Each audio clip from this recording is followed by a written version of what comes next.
Yes, Evelyn. I remember. Can we be a family like before? No, Evie. We can't be a family.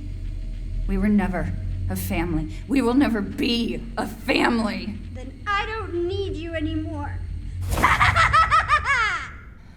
Shady and corrupt organizations have been at the heart of Resident Evil stories for as long as Resident Evil has been around. And though Umbrella Corporation hasn't been a major player for a long time now, many more have followed in their wake to cause even more chaos. 2017's Resident Evil 7 represented a clean break for the franchise in several ways. But even with all of the changes that it made, some things were very familiar for series fans, such as an evil, shadowy organization being heavily involved in the story's events behind the scenes. Before we begin, please consider subscribing and enable all notifications by clicking the bell icon. With that out of the way, let's get started. That organization in Resident Evil 7 was the Connections, and it's more than a little likely that they're going to continue to be an important part of the series' story going forward. Or, well, that's at least what it feels like after the foundations Capcom laid down in RE7. But who exactly are the Connections? Well, that's exactly what we're here to talk about. The Connections are a criminal syndicate who specialize in anything and everything to do with bioweapons. Researching, experimenting, buying, selling, you name it. That, as you might imagine, goes hand in hand with some pretty unscrupulous criminal actions as well. They are a criminal syndicate, after all. And though they're a recent addition to Resident Evil lore, the Connections actually have, well, connections to an organization from one of the series' earlier games. As revealed in RE7 itself, as far back as 2000, they were collaborating with HCF, which was one of Umbrella Corporation's biggest rivals back in the day, and were a major player in Code Veronica's story. And what exactly were they working on? Well, it seems their research and experimentations were focused singularly on new types of fungus-based bioweapons. Using this experimental bioweapon, they aimed to grant their subjects powers of mind control, among other things, which was something that they could obviously exploit for more than just massive monetary gain, if proved to be successful. For over a decade, the Connections went through several iterations. The first four, dubbed the A, B, C, and D series, were not up to expectations, but by 2014, with their fifth iteration, the E series, they had finally perfected that formula. The E series took the form of a little girl named Evelyn, who not only possessed mind control abilities, but could also create shambling bioweapons made of black goo known as the Molded all by herself.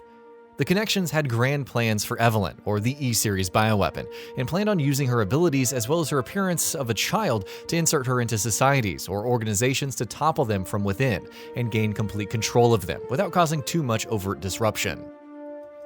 They were, however, aware of the dangers that any bioweapon with such abilities posed as well. For every series, including the E-Series, they created a Necrotoxin that could be used to kill the bioweapon they corresponded with. Evelyn's physical and mental condition were also far from stable, and so the Connections concocted a serum using components from the preceding D series, which would serve the purpose of not only maintaining her mental stability, but also ensuring that she retained her physical form of a young girl. Opposing organizations and factions soon got wind of the advancements the Connections had made with Evelyn, though. As you might expect, they weren't going to just sit back and do nothing.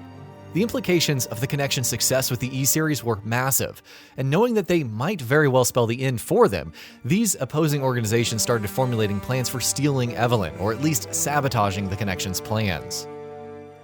Knowing that such plans could be in motion, though, the Connections tasked two of their agents, Alan Droney and Mia Winters, to covertly transport Evelyn to one of their facilities in Central America. Alan and Mia were given covers as Evelyn's parents to avoid suspicion, and three of them set off on the tanker named Annabelle to Central America. Of course, that ship never reached its destination.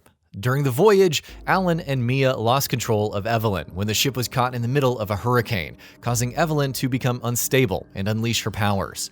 Not only did she infect both Alan and Mia to bring them under her spell, she also vomited large quantities of Molded all over the ship. The Annabelle ended up crashing, and its wreckage found its way into the bayous of Dulve, Louisiana. Everyone aboard was killed with the exception of Evelyn and Mia. As luck, or lack thereof, would have it, the area where the ship crashed was rather close to the estate of the local family, the Bakers. Their patriarch, Jack Baker, found Mia and Evelyn in the swamps, and unaware of their nature or where they had come from, he brought them into his home. Evelyn quickly proceeded to infect all of them. While all of this was going on, the Connections, who had decided to let Evelyn remain in Louisiana with the Bakers, managed to make contact with one of the family, Lucas Baker, their unhinged son, who had a gift for mechanics and inventions.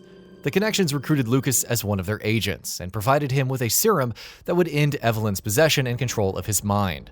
Secretly working with the Connections, Lucas kept up pretenses for Evelyn's benefit that he was still under her control. The Connections had set up a lab in a network of salt mines close to the Baker's residence by 2015, where Lucas was made head researcher by 2017. The purpose of the lab was to monitor and study Evelyn, while also working on experiments to create more new types of molded bioweapons.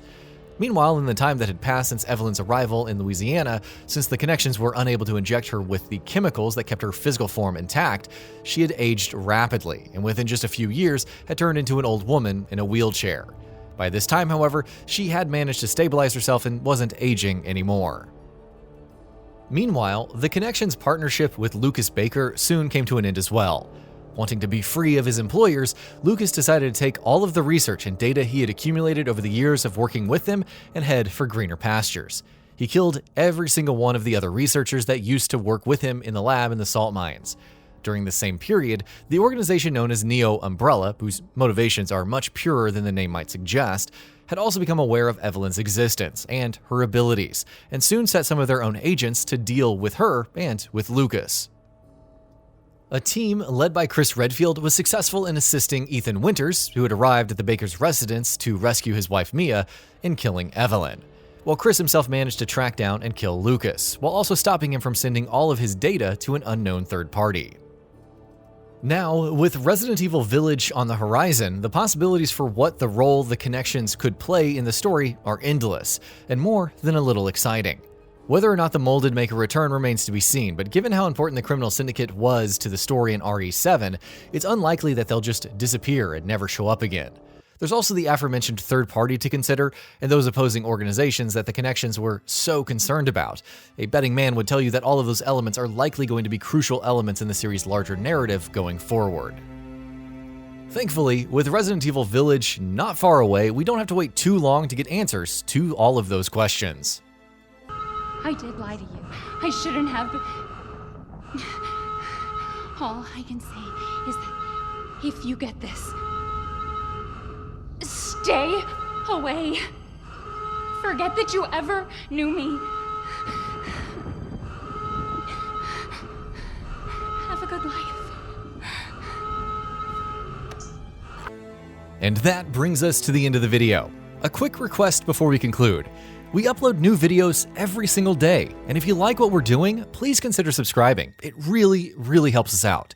Also, don't forget to enable all notifications by clicking the bell icon so that you can receive daily video updates. Thanks for watching.